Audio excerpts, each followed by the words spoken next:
Is it true that you were in a group chat with MrBeast? It was like a Discord group that like my friend Ryan Trahan started. Yeah, I don't think he would do that nowadays. Yeah. Is there a reason why you didn't stick to like that idea-based content? Like if you make off of one video, Like, just keep doing it. Yeah, like sometimes I think like, damn, I would have really just printed like 2 million. When you were at the content house, right? What are some things that you learned from that experience? Oh man, I don't think I can say. I'm pretty sure I have some NDAs. can you drop any numbers about the brand business? Even figure ballpark? We did like 6 figures in 6 minutes. Welcome to the Superline Playbook, where we break down every journey play by play. Each episode runs in 4 quarters, mapping out the real story behind the hustle. Today, we're with Elliot Choy, full-time brand owner and YouTuber. He's a legend in the space, and you've probably seen him from his college vlogs and his apartment tours.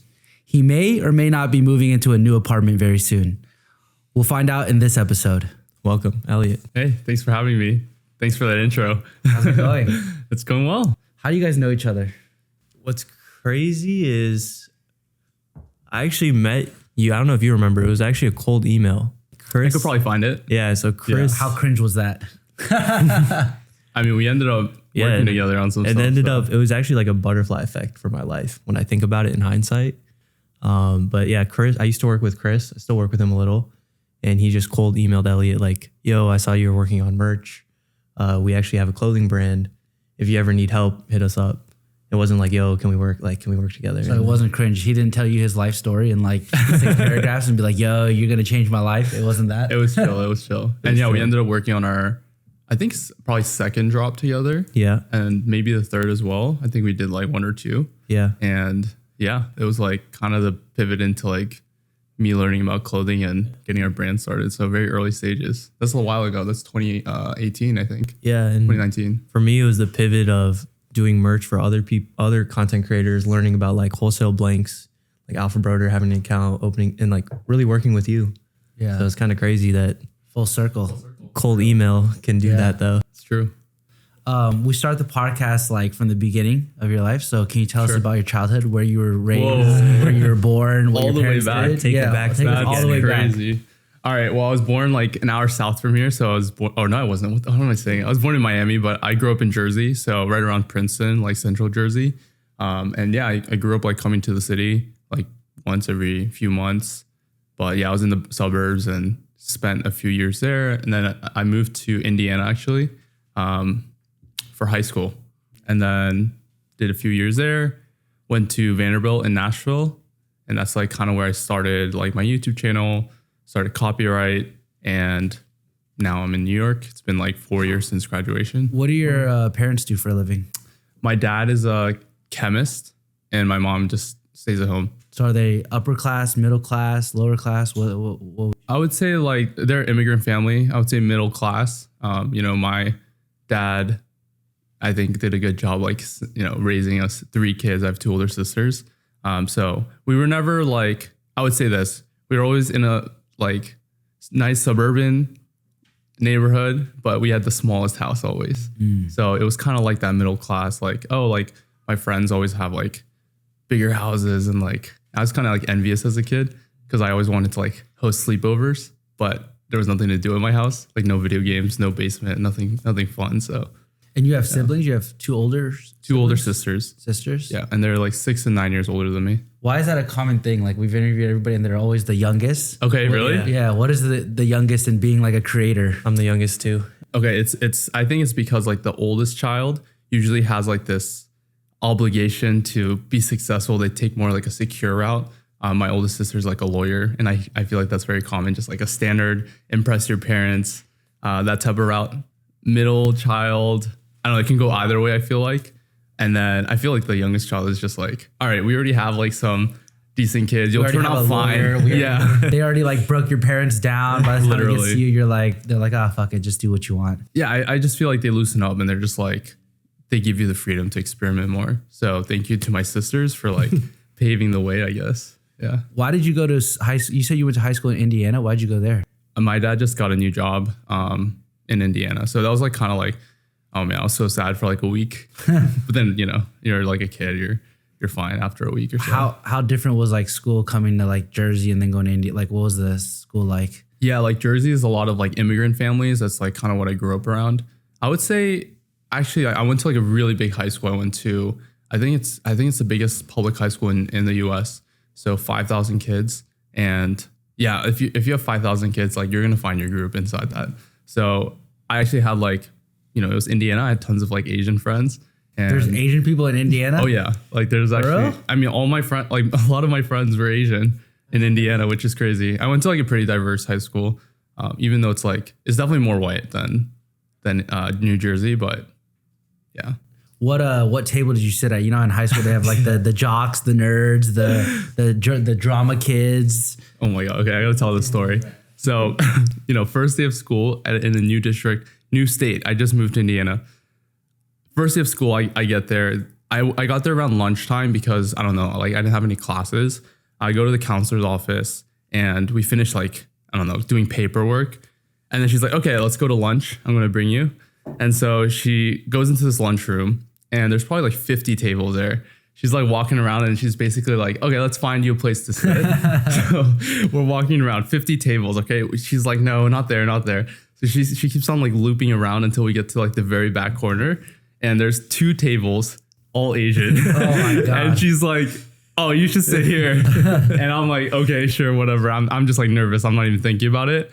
But low key, like I'm still close to some of those friends. And that ended up being like my friend group all throughout high school. So shout out that counselor, I guess. I feel like that could have really like changed my friend group depending on where she sat me. So yeah, pretty crazy. What was your GPA?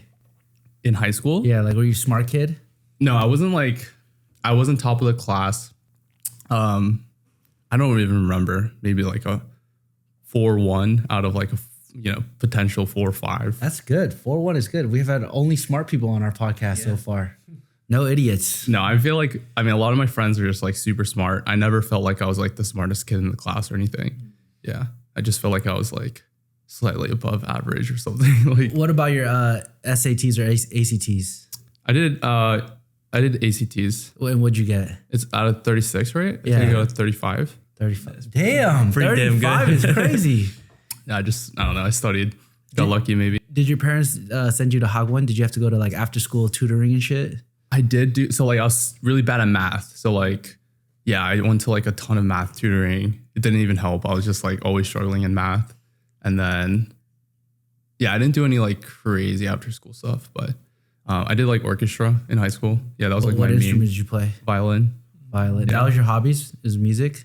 That was like my main commitment in high school was like orchestra. Towards the end of my high school experience, I was like getting more into. I was watching like Gary Vee videos, and I was like doing. I was kind of doing like garage reselling, I guess, like going to garage sales, or going to like what is it called? Like where you buy like secondhand stuff. Like thrift stores? Kind of like thrift stores, yeah. And then I'd like list it on eBay and sell it. I'd like buy Uno cards for $1 and sell it for like $4. It was crazy. Like, what was the craziest flip you had?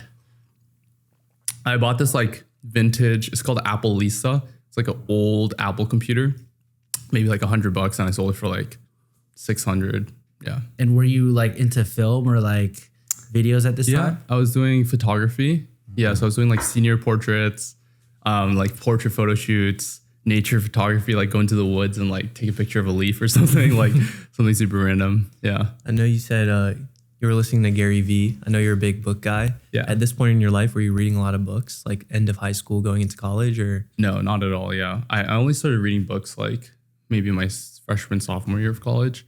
Like you would never catch me with a book for any reason, like other than like assigned reading for class. And for college, I know you went to Vandy. Were you considering other schools? Vandy like ended up giving us like a lot of financial aid. And then I was just like, okay, I think my parents were just like, you're going there. Like, they're like, oh, it's cheap. You're gonna get us paid for. Good school. Like they're giving you money. Like it was kind of like, there was no decision. They were just like, oh, of course you're going. And then I was like, at first I was kind of like, well, I don't know. I've never heard of this school because I just kind of applied because my dad was like, you should apply here. It's like just a common app, like no additional essays. So literally just click a button, you can apply.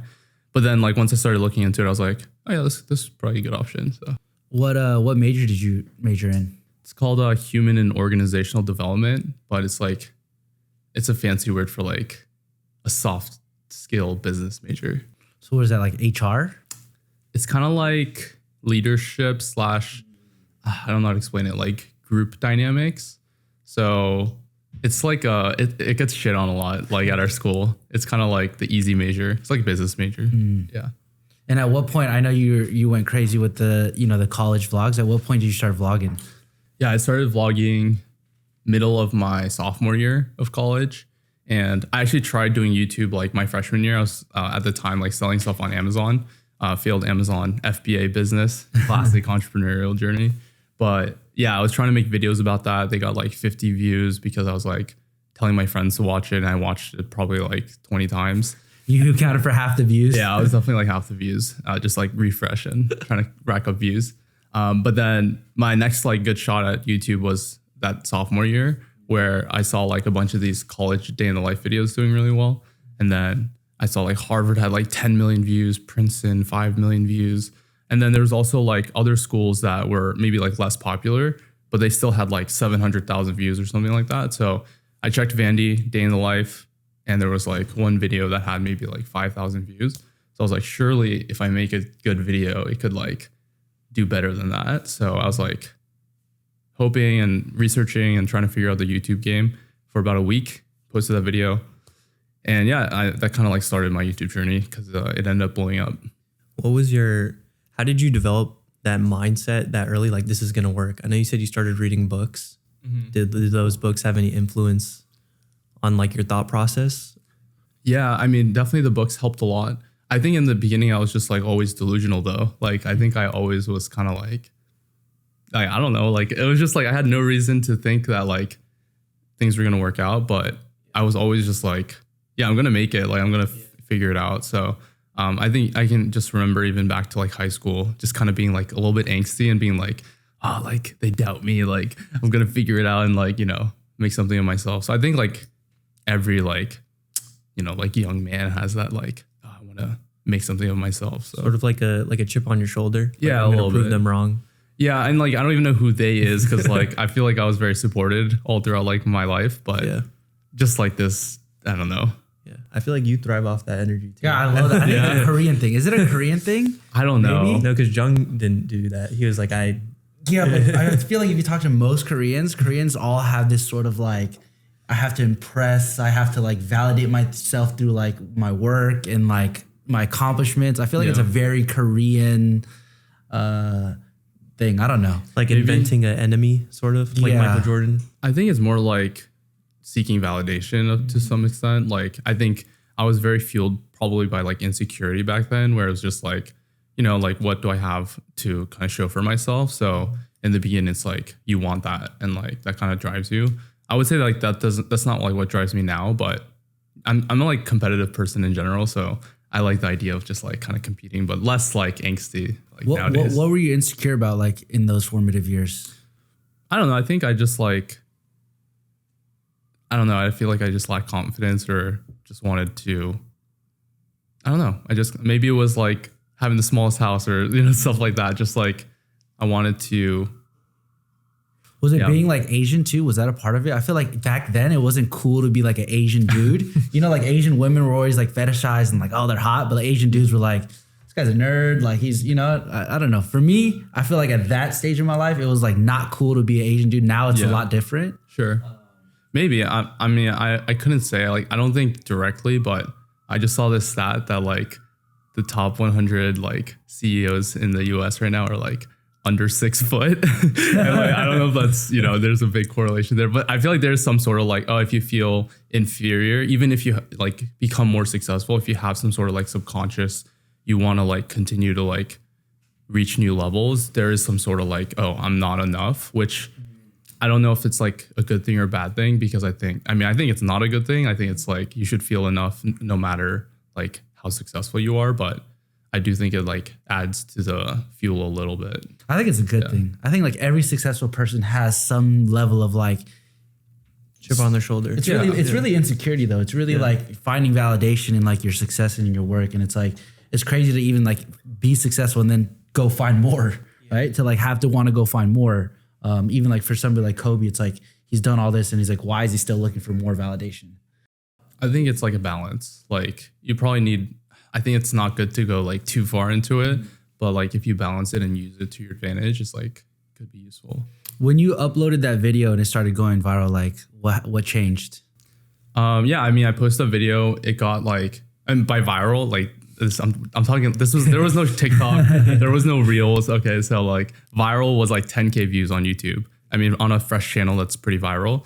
So yeah, I got like 10K views maybe first week or two, which was a huge deal, coming from only having seen like 100 views max. And then yeah, like I mean, I think it's over 1 million now, but that was like over time. It was just like, okay, after that video had popped off, it was like, okay, I need to now go make more videos because there's these eyeballs on my channel. And if I don't take advantage of that, then like it's just kind of a waste. So that was always my mindset, was like make a popular video and like kind of like run that into future videos and like other types of videos. So yeah, I don't know. I feel like I was kind of subconsciously doing the whole like different pillars on media and, you know, just posting different types of content. What were you feeling at this point? Were you like excited? Yeah. I mean, definitely excited. I actually was running an Amazon business at the time. Well, and then I was like, You're selling taco holders, right? yes, I was selling Taco holders? Yeah. You know what those are? Taco holders? Like when you go to the restaurant and they're like, you get 3 fucking carne asada tacos and it's like the little The silverware thing. Yeah. Literally. That is why taco holders? It's just like when you're in like Amazon, it's kind of like whatever random product sells, you want to just like tap into that. So that's what I was selling. They were doing really bad. Like I was losing money on them and I was like running ads and they weren't selling. So I actually just like let that business go into the ground and then I was like, it was just a perfect moment where like this was really going bad and YouTube just kind of like presented itself as an opportunity. So I was like, oh, like I'm just gonna run with this thing that's working for me and not focus on this thing that's failing. Was it like doing YouTube? Was it a desire to like wanted to create a business, or did you want to be like famous?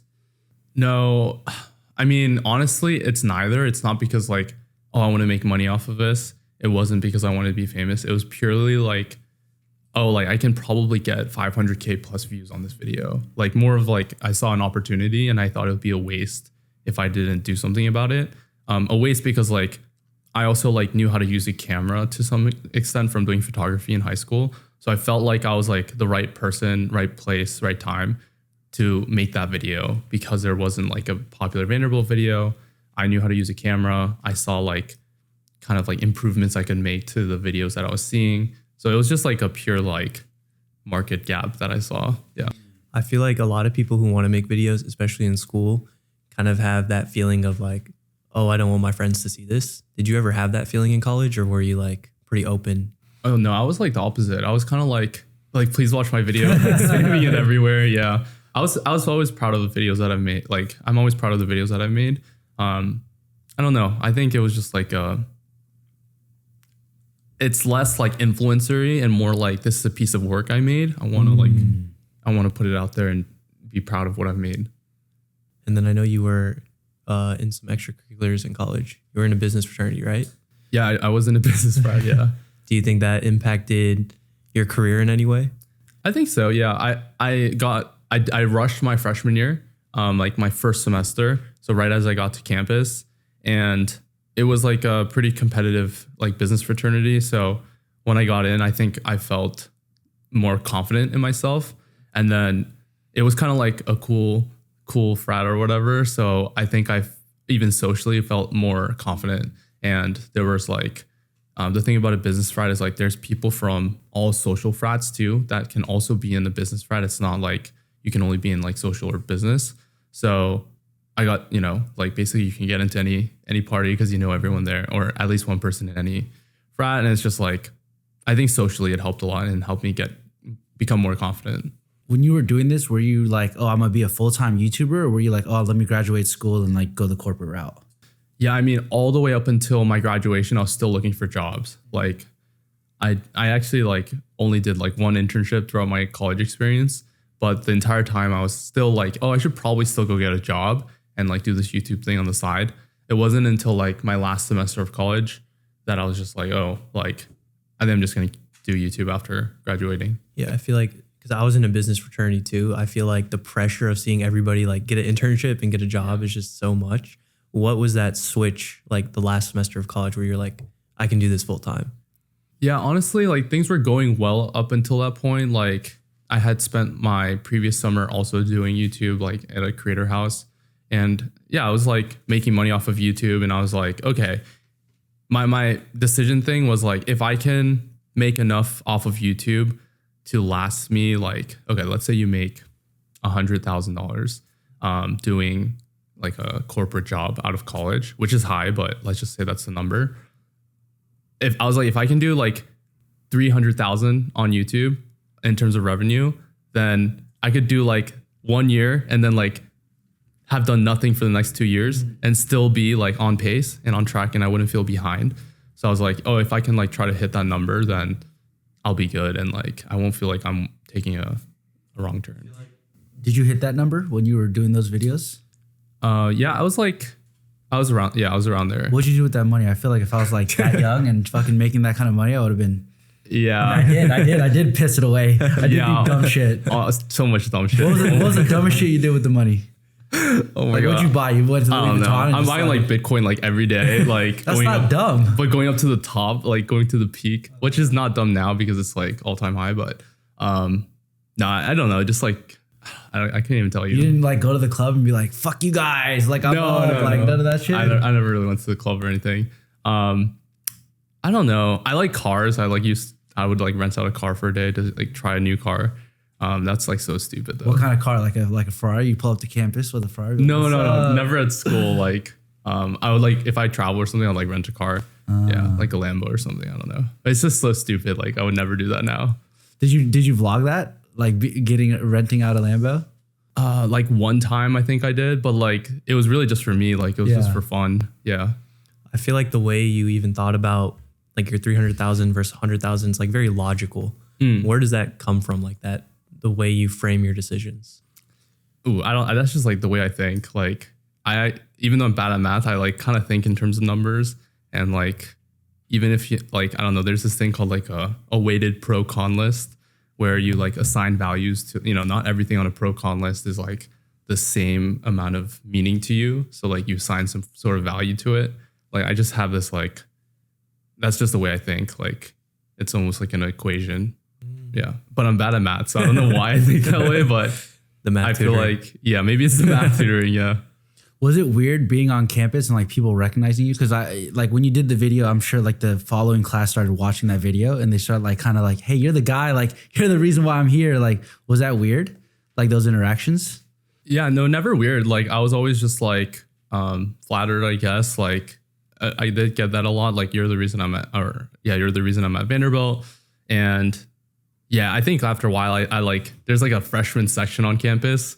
Like once I got bigger on YouTube, like I would never go there. Like it was just like, I probably should stay away from there. It's just, I don't want to. Did you ever like get out of like control and be reckless? Because I feel like if I was that young and like had fame plus money, I would have just been like, dude, you fucking peasants. Like, did you ever have a moment where you were like just out of control, like on the shit? No, I don't think so. Yeah. How did you have like a level headed, like, cause I feel like at that age, like under 25 and like having experienced that, like, how did you have a level head?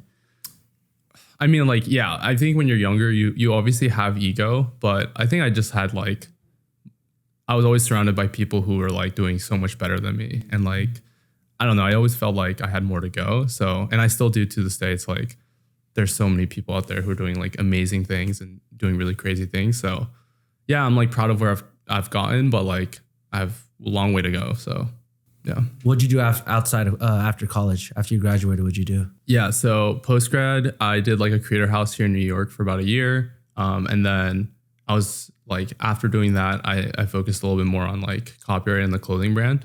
So nowadays that's like kind of what I focus more on, even though I still like make YouTube videos, is just like working on the clothing brand. When did I want to rewind a tiny bit. When did the Harvard video come out? Was that right before you graduated or right after? That was It's your most viewed video, right? Yeah, that is my most viewed video. I think that was like spring break junior year. Wait, was that? No, that's not right. I think maybe this is the one sophomore where year. you gave away iPhones at Harvard? Yeah. That one's And that's like a very like, How many views does that video have? that one has 25 million. Yeah. Yeah, that was a crazy experience. Is it true that you were in a group chat with MrBeast? It was like a Discord group that like my friend like Ryan Trahan started, and like sometimes he would like pop in and he would just be like, this is my thoughts on like this or X, Y, And Z. was this like early MrBeast, or was this like he had already gone crazy? This is like earlier. Yeah. I don't think he would do that nowadays. Yeah. That's so crazy. When you were making that video, did you know? I feel like I have a vague memory of you posting an IG story. I don't know if you remember, and you were like, this video is going to change everything. Oh yeah. Okay. And then you uploaded the video and it actually changed everything. So like, how did you know that like, this is it? Yeah, it was kind of like I took a big risk on that video. Basically I had like 5,000, I'm trying to remember the price. Okay. I had like I had $3,000 in my bank account at the time from like YouTube revenue and stuff. And then I spent like $1,000 on 2 iPhones. So $2,000 total, $500 on a round trip flight to Boston from Vanderbilt. And so I had like $500 left. So it was like a big bet. But I was just like confident it was going to do well because I had just done my research and I like knew what types of videos had done well. I was in this group chat with Ryan and like a bunch of other crushers on YouTube. And the name of the group chat was like 10 million bangers. And basically our main goal was just to make a video that got 10 million views. So this was like my attempt at that. And yeah, I think like just being around people who like are obsessing about something, you learn so much. And then I felt like, I mean, it's just kind of stupid, but like I've had this like foolish confidence that it would work. Yeah, so this is crazy. Like this is probably like the most amount of dopamine I've ever felt in my life. Like, and you can kind of tell just like me telling the story, it's like bringing back some emotion. But yeah, again, $500 left in my bank account. I posted this video after editing it for about a week. I did post a story before posting that. And I was like, this is going to bang again, just like this foolish confidence. But, it did end up doing like, I think 10 million views in the first like week or two. And then I got like a check from AdSense, like in about a week or two for like 20K. And it was like, you know, insane. Just like, I mean, I'd never seen that much money. And that was just like from the first, maybe like 5 to 10 million. You essentially spent all of your last money, your $5,000, and then you banged it and got 20K. Yeah, my last was like $3,000. And yeah, the video's done like 100K plus now. Were you the first one in the group chat to hit 10 million? No, not at all. Everyone else had already hit 10 million. Like I was a small fish. And yeah, that was like but I hit 20 though. So So 100K from one video. Yeah, that video's made lifetime, I think. Over 100K, yeah. How did you get in that group chat? Like if I'm like a kid watching this and I want to be like in YouTube or I want to be like around a certain like environment of people, how do you find those groups of people? Yeah, I mean, I think Ryan brought me in. It was literally just like we had chatted before. I think you should just like slide into everyone's DMs.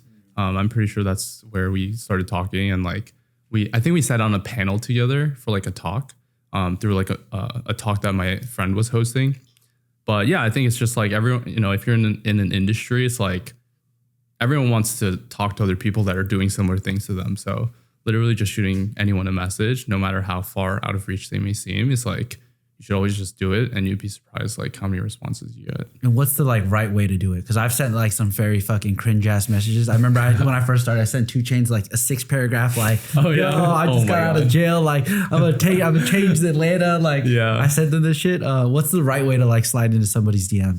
Ooh, okay. Like I would say like if it's like super cold and like you have no connection to them, like maybe try to find some sort of like mutual or it's a little bit easier that way. But yeah, I think if you show like ambition and like show that there's like some sort of value that you can add to their life, that's like kind of the way to go. But you know, this is the thing about networking. I'm always iffy about like networking and that word, because I feel like if you just like focus on what you're good at and like grow, like the networks kind of grow with you and like they come to you. So like I've never been like a big networker. Like I got to network. It's always just like, let me focus on what I'm doing, grow, and it'll attract like the type of people I want to be around. So you build your own platform, you build your own leverage, and then people will come to you. Yeah.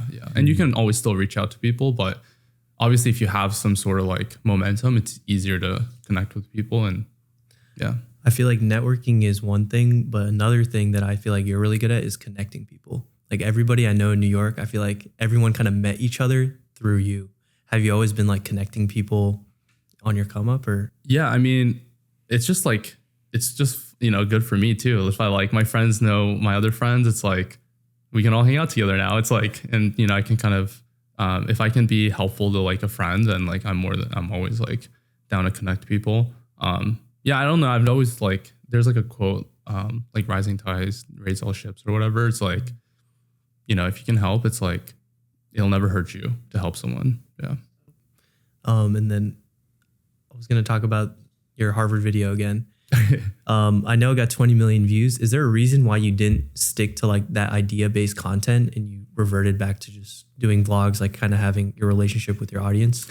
Because like if you make 100K off of one video, it's like just keep doing it. Yeah. To be honest, like I was never doing YouTube for money. Like it was always just like, I want to share my work. And my goal with YouTube is always like, I want to be able to post a video that has like the most random title and still have it do like a few 100,000 views. That was like my metric of success for YouTube, because I feel like that means you have like a loyal audience that really cares about you.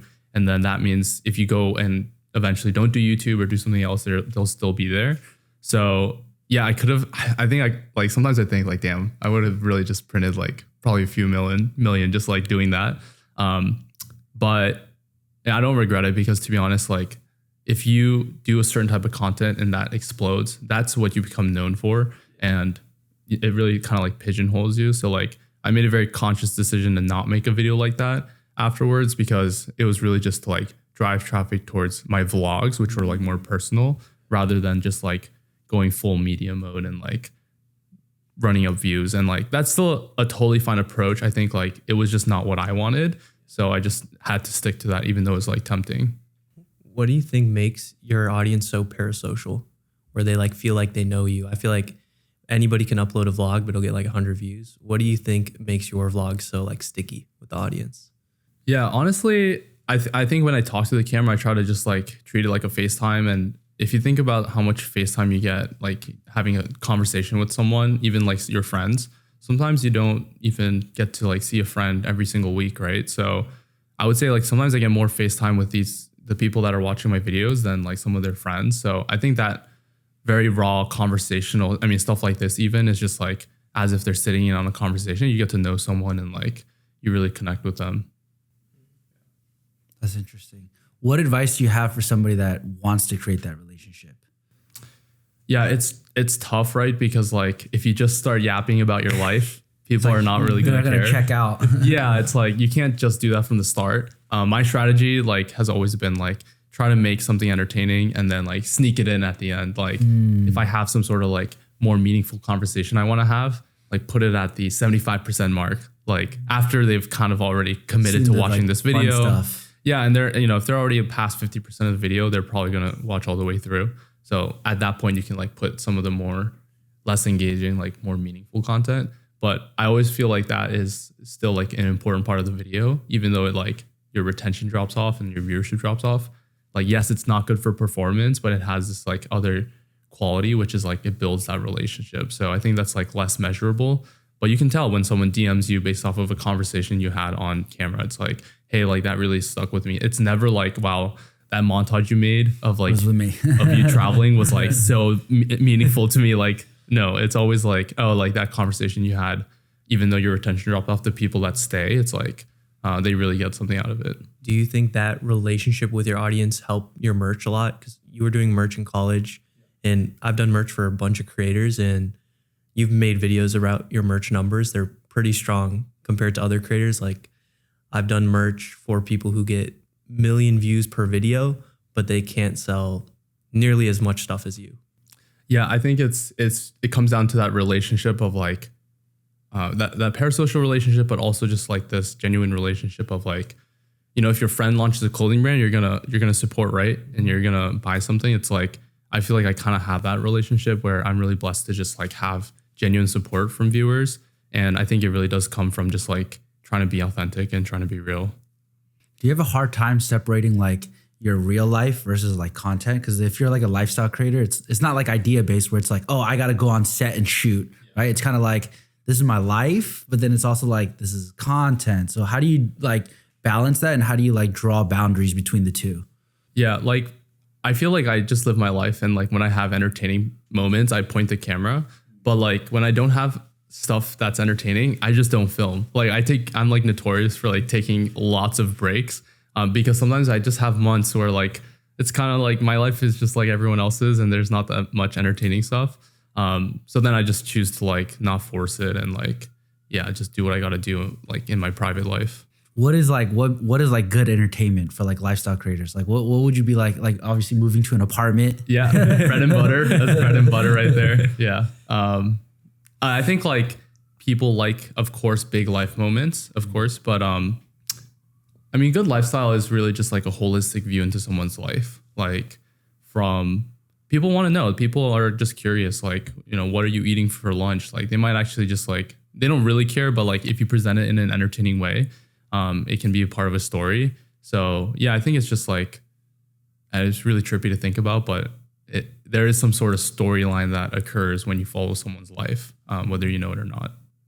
What when you were at the content house, right? I mean, obviously you can go on Google and see all the videos. What are some things that you learned from that experience?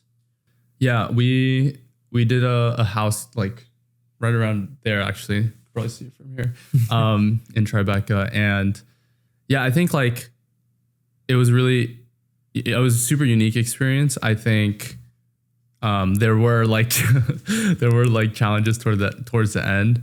But I think what I really like loved about that house was the fact that like we were all doing kind of similar things and like all working towards similar goals. So the fact that we were just like, it's kind of like, you know, when you get tired after like eating dinner or something, you want to wind down, but then like one person kind of like opens up their laptop and they're like, actually, I'm going to edit. And everyone else is like, actually, yeah, let's just like all edit together. Mm-hmm. I feel like having that like community is like so powerful because you lift each other up. And like when people are feeling less motivated or down, like you have those people around you to kind of like lift you up.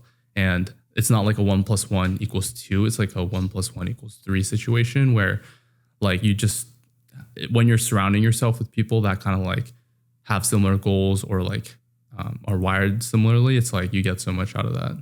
What did you learn from that experience? I learned a lot. I mean, there's plenty to learn. I could go really deep into it. Give us one thing. Give us one thing that you learned where it's like, maybe I could have done this better, or maybe I made a mistake here, or maybe, you know, if I would have done this, the outcome would have been different. Yeah. I think the biggest lesson I learned was like how important communication is. And I don't know if this is like I feel like low-key this is kind of like a Korean Asian thing. But I'm very like non-confrontational. Like by default, I'm a little bit more just like, oh, like if someone bothers me, like I probably won't say anything. Or like, yeah, I just feel like I'm less likely to just like bring it up. And I think that's kind of like just the way I was raised, but that can like end up hurting you more long-term. And you know, I have this experience even with like managing a team or like collaborating with other people. It's like, if you're not upfront and clear, that ends up biting you in the butt like later. So it's just like better to communicate and be very, very open and raw, even if it's like more painful short term to like confront someone. What are you working more on now? Like the merch stuff in your brand, or more YouTube? Yeah, I'm working on the brand like way more. 95% of my time goes into the brand, and then yeah, like 5% into YouTube. What do you think differentiates? I feel like copyright started as merch and it quickly transitioned to like a real brand. What do you think differentiates YouTube merch versus a brand? Yeah, I think like it really comes down to like whether a brand has its own like identity. And, you know, for me, like, of course, a lot of the support for the brand has come from the channel. I totally acknowledge that. But what we're working on now is like really trying to like build out a separate identity, or like copyright's own identity, because a good example is like the Kim Kardashian and like Skims, right? Like, yes, like she probably drives a ton of traffic to Skims. But if, I don't know, God forbid, like Kim K like passed away tomorrow, like Skims would still be like its own brand, and it could have its own legacy. So I think like there's a really cool shift where like brands and individuals can like collaborate and have tons of overlap, but there can also be like its own identity too. What are you doing to build that own identity? Because I feel like a lot of your content is obviously it's your face, it's your name. Yeah. But then creating another brand is kind of like, it's synonymous to your face and name, but what are you doing to kind of like, hey, this is Elliot and this is copyright? Yeah, literally just like the brand has its own like universe, and like in terms of the content we put out on the brand side, like I don't model anymore, thank God. But I used to model when it was like more like merch, but now it's like I would never get in front of the camera to model. It's like we have our own like look, and we have our own kind of aesthetic that's a little bit similar to my aesthetic, but like it's different and it's its own, which is really exciting because like with YouTube, you have to be very raw and authentic, and like that's great. But with brand building, you can like just create your own world, and like you can be way more creative and go outside the realm of reality even. So it's really fun. How big is your team now on the content side and on the brand side? Yeah, content side, I mean, I've like manager and like editor. So not that big. I feel like usually content is pretty lean. On the clothing side, we have like right around 4, but then like a bunch of contractors. Yeah. I know you went to Text World and you were at sourcing. What'd you learn at those trade shows?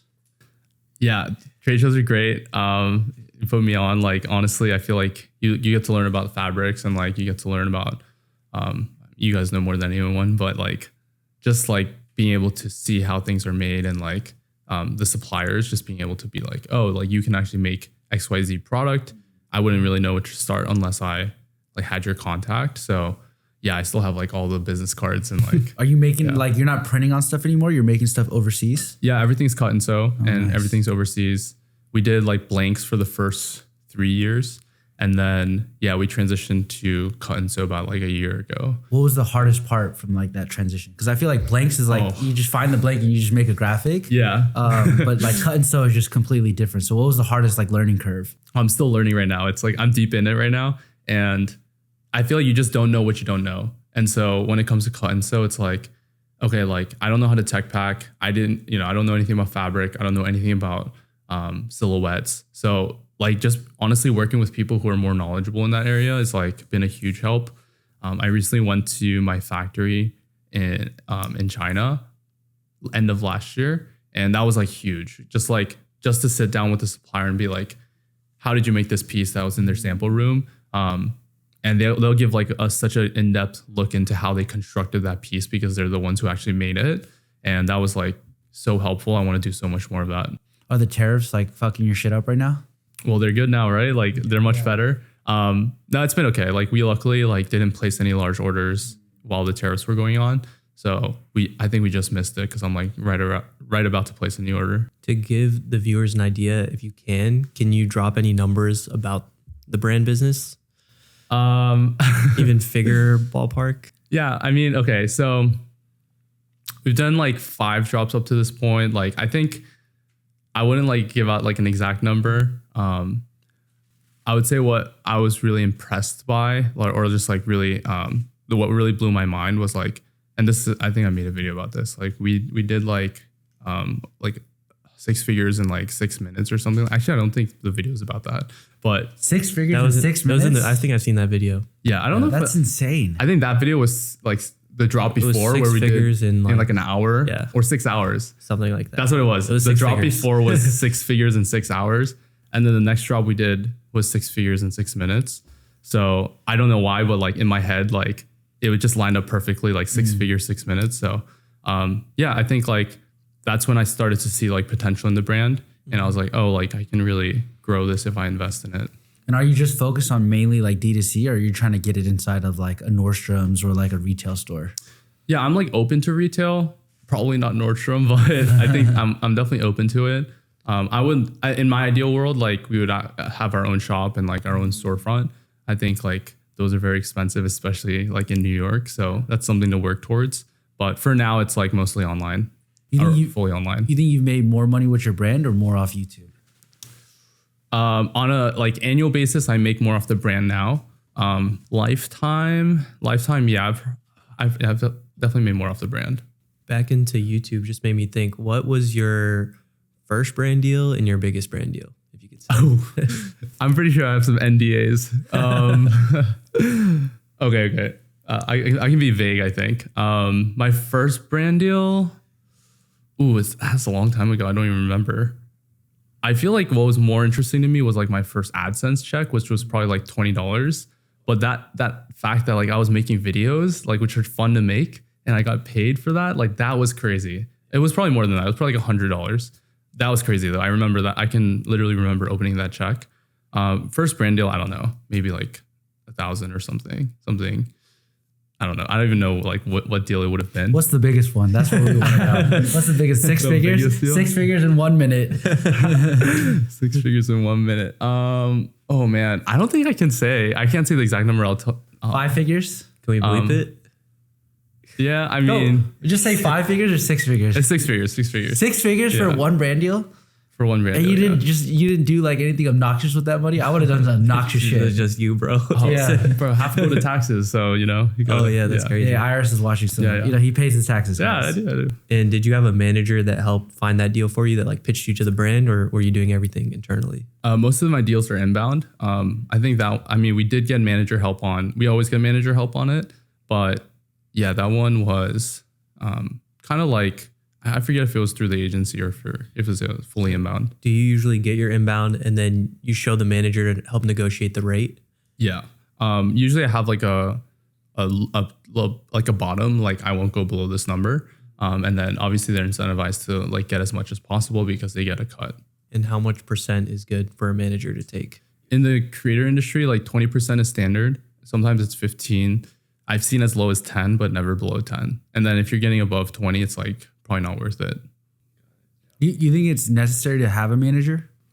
No, I think it just helps you take your mind off of that side of the business so you can focus on being a creator. Like for me, I love negotiating and I love doing that back and forth. It's just like, that's actually like one of my favorite things. So I don't mind doing it, but I think for a lot of creators, like they are probably more just interested in making videos. And the business side is like, if you can get someone on that, then you're going to actually make more overall, even if they're taking a cut.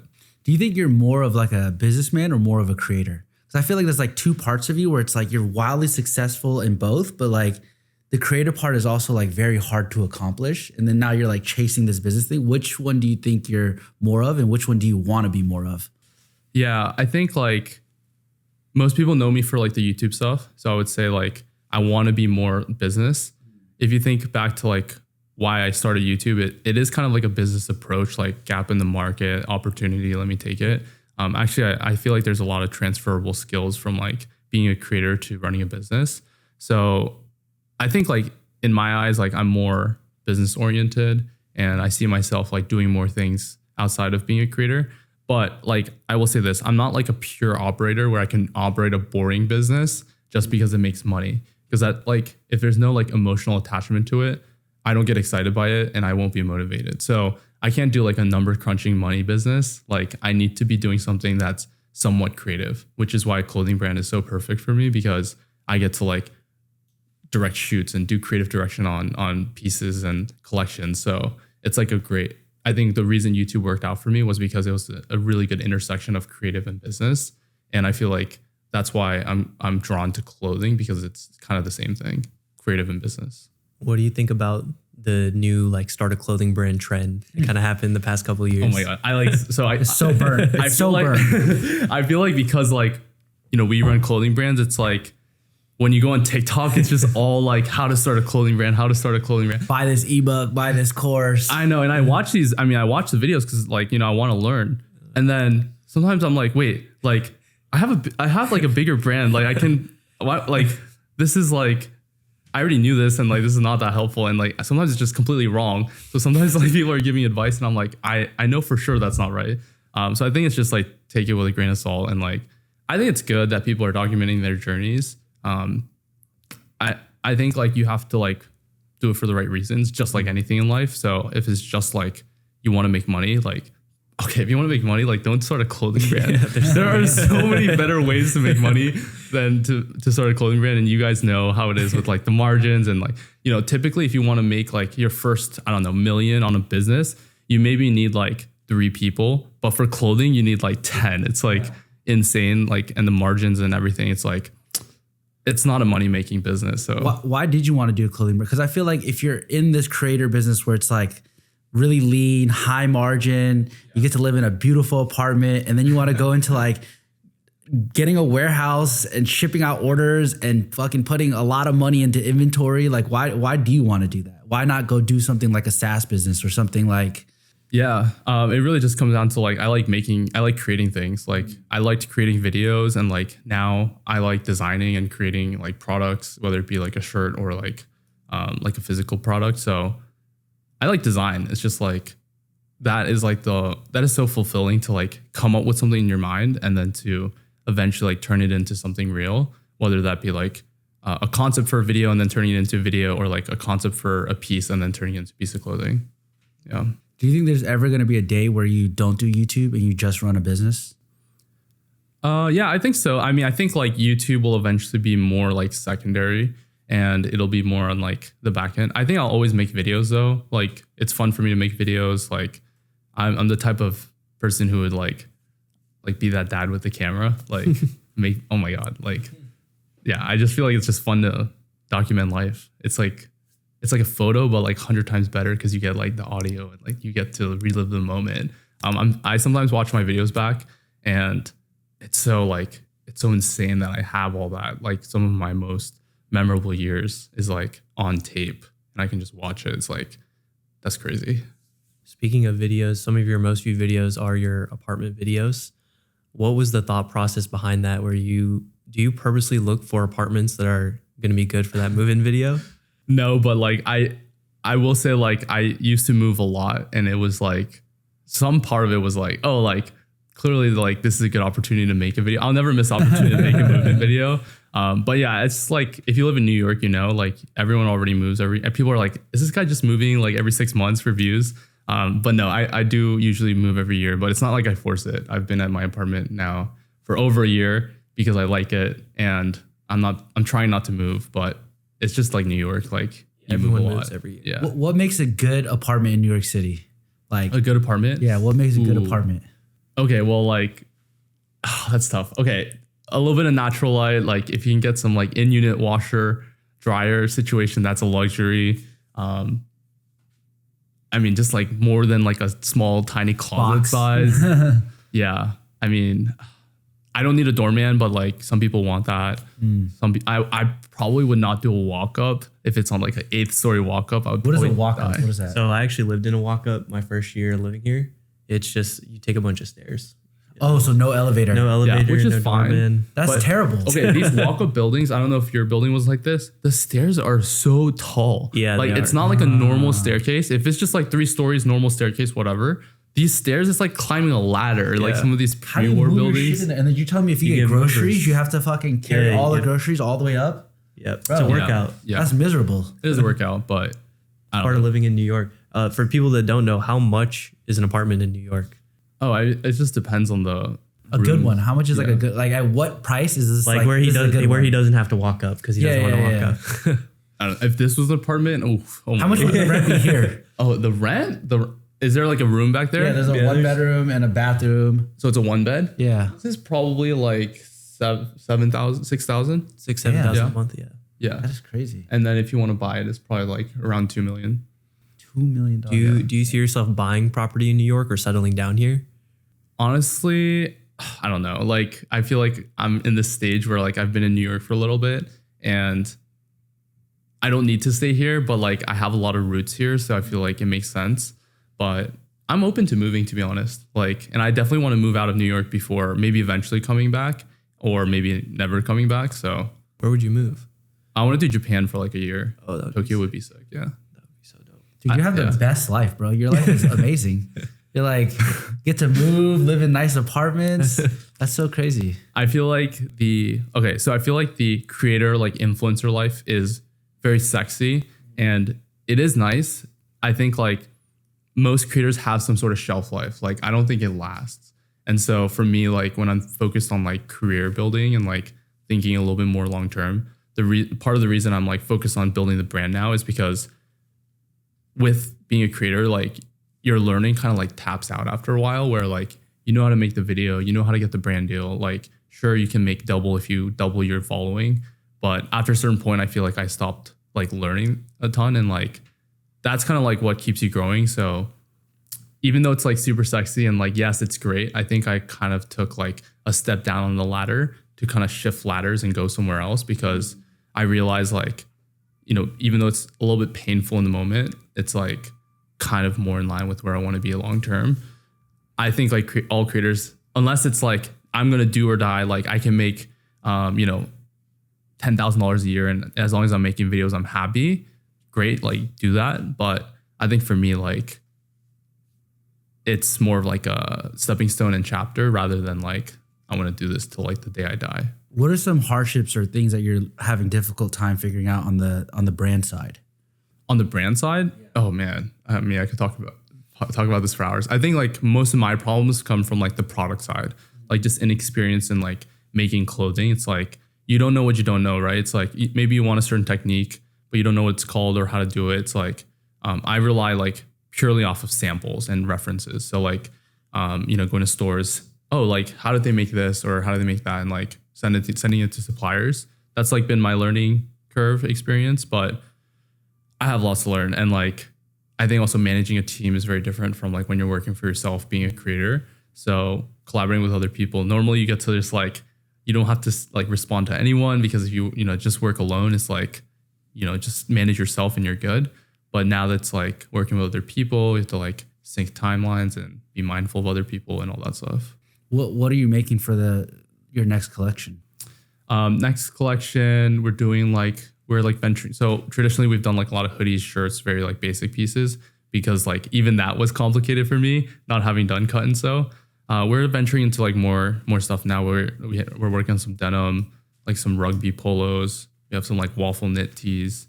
So yeah, new fabrics. And like, I think that trip to China really helped, because it was like, it opened my eyes to like what I could make outside of just hoodies and t-shirts. I feel like you just gotta send them shit. You just send it to the factory. They know how to make everything. China knows how to make everything in the world. They can literally make anything. Yeah, it's crazy. I think like sometimes I don't even know like what to make, because I don't know it's out there. So I think like just going on stores and buying a bunch of stuff and like, you know, just ordering everything whenever something's interesting and like seeing if it's something that you want to make is like kind of key.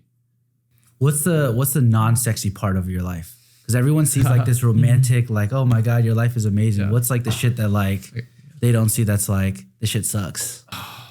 I mean, okay, I think the hardest part for me right now is like you make something which takes, I don't know, let's say if you're really fast, you design something in like a week or two, which I think is pretty fast.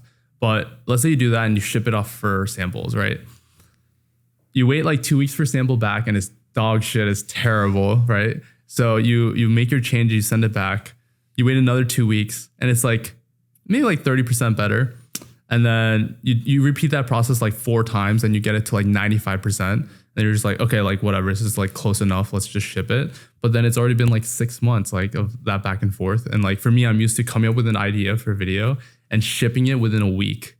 Like my idea is out in the world in the span of a week versus 6 months. So like I'm kind of like struggling to rewire your brain. Yeah, because like the timeline is so different. Obviously there's, you know, like you take a larger risk and like there's a larger payoff and like whatever. But I think just rethinking like that timeline has been really, it's tough for me. How's your work-life balance throughout all of this? Like I work with Eric. I feel like his work-life balance is terrible. It's like his wife, his kids, his business. Like I always hear my wife bitching at me like, come back home, why you always working? Like I log off after, I mean, I go to the gym at like 5.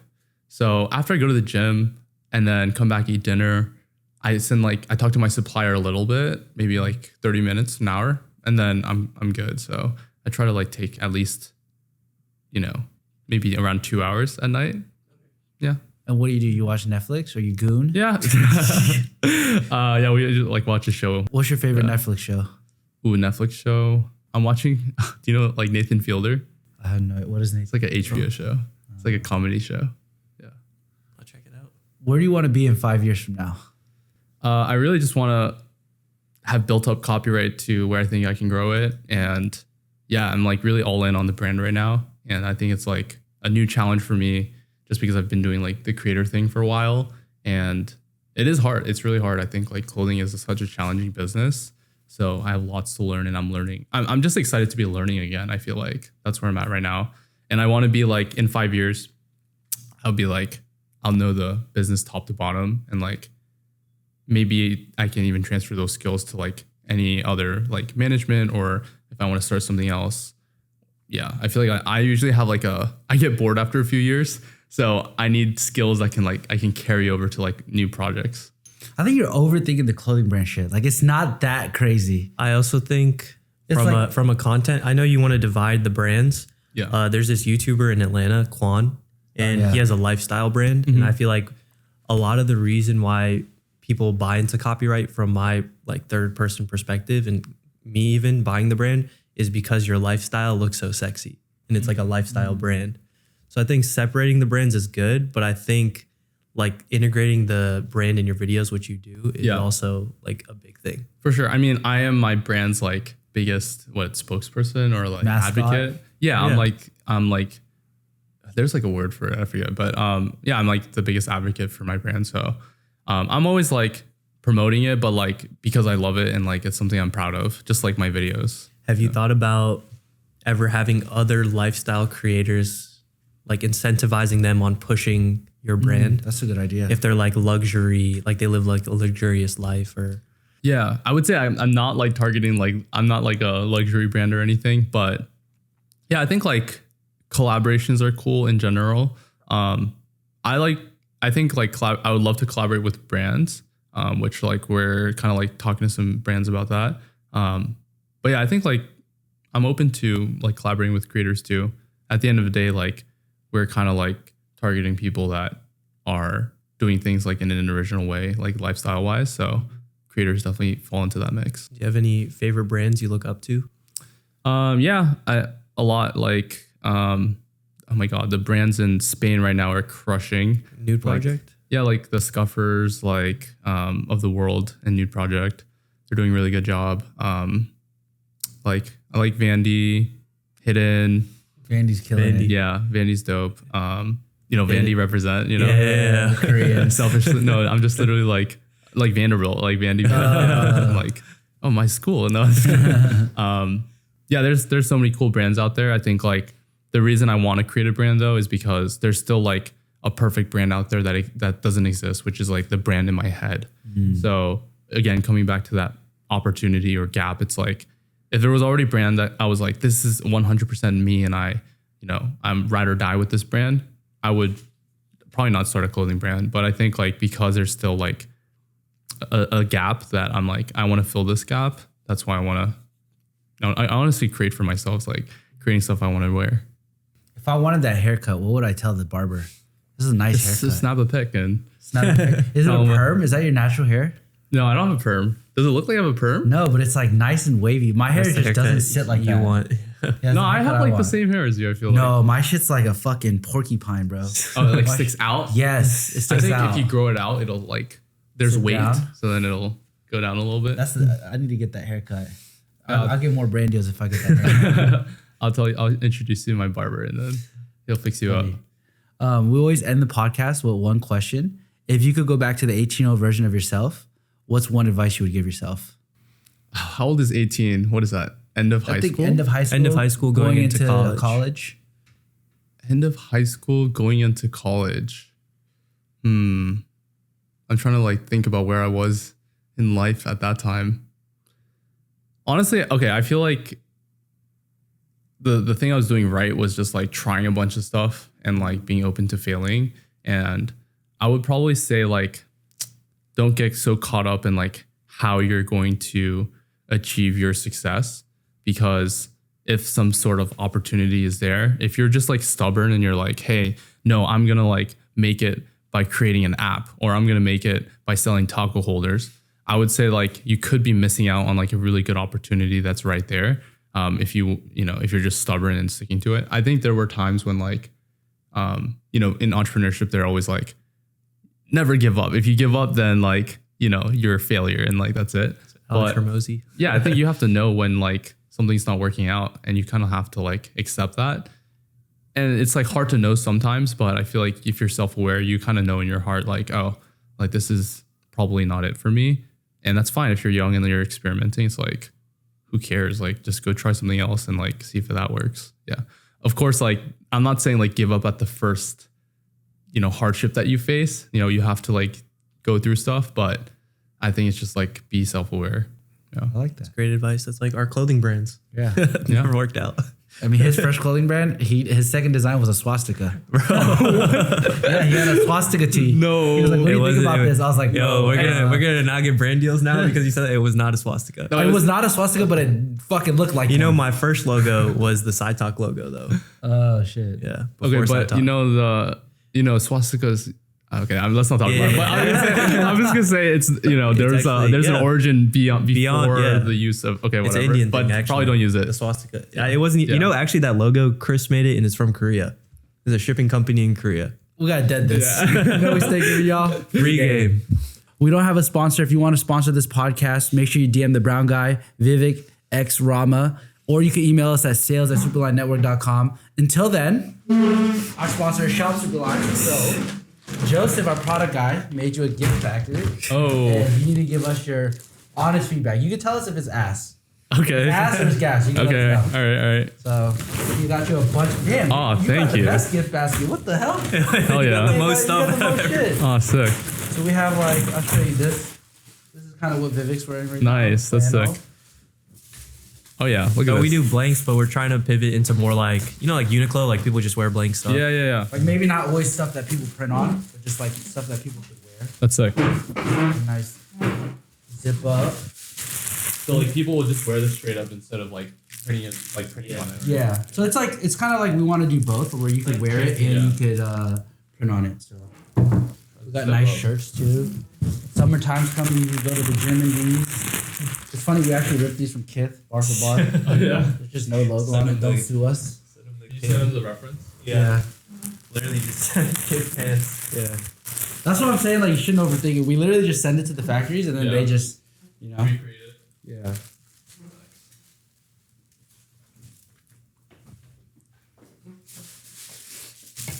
You get free clothes from this. Hell yeah. If it's ass, you can just give it away to somebody else. This is a new one? We've had that. We sold that last year. It's just a new wash and new color. Yeah, I have this problem too. The zippers? Yeah. You know why? It's because they use the YKK, but they're using like a fake YKK? Yeah. I think so. Yeah. No, it's not as like heavy duty. I'll tell you. I think it's just like a regular zipper that they just put YKK on it.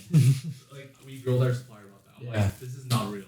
Like, you're ripping us off. Like, stop sending. Send us the real YKK. Yeah. Yeah. They do that. That's It's good for the price. I mean, we sell those for $40. Okay. It's a good price point. Price point brand. We're trying to hit the you can still be fly, but you don't have to break your bank. Yeah. Yeah. That's dope. And it's like stuff that you can mix in with your. I feel like nowadays, there's such a spectrum on clothing. Yeah. You need the full spectrum, right? You need the high-end brands. You need everyday basic wear. You kind of need it all. So. The highs and lows.